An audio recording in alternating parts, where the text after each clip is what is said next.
For more on this topic, we turn now to Teng Jianqun in Beijing. He is the director for the Center of Arms Control at the China Institute of International Studies. Mr. Teng, thank you for joining us. What terror threats does China face, and how are they appearing in this deadly manner?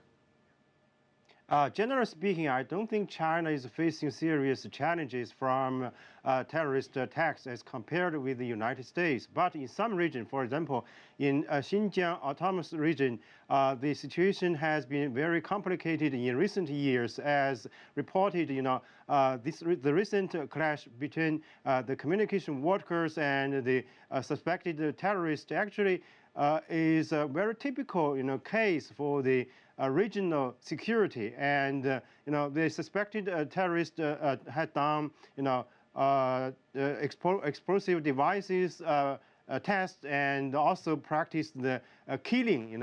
As we just mentioned, they just hit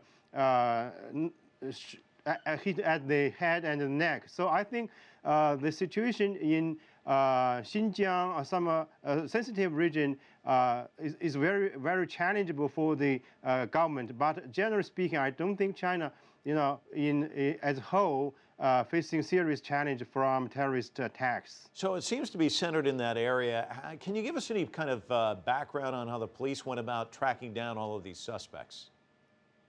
Actually, as reported, the suspects, they're just preparing to do something big, as they said. So in the summer, so they prepared for everything.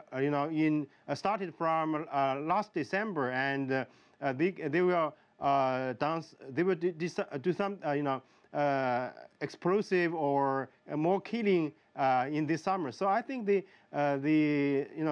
community workers just occasionally found the preparation and reported it to their supervisors. So the clash happened in a local residence. This is, I think, very complicated and typical case in that region.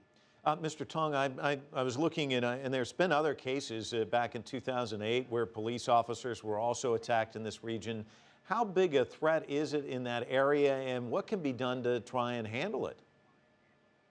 I think there should be two things to do. The first is the cooperation, not only by the policemen, but also the international cooperation between China and the countries concerned, as we have witnessed from the Boston explosion. Actually, the Western countries are very double standard in this regard in dealing with the terrorist activities in China and also in Russia. So they sometimes criticize China's measures taken by the Chinese government. And then this time, what the most important lesson we learned from the Boston explosion is that no ethnic or religion division in this regard in the terrorist attack, as we have witnessed from this incident.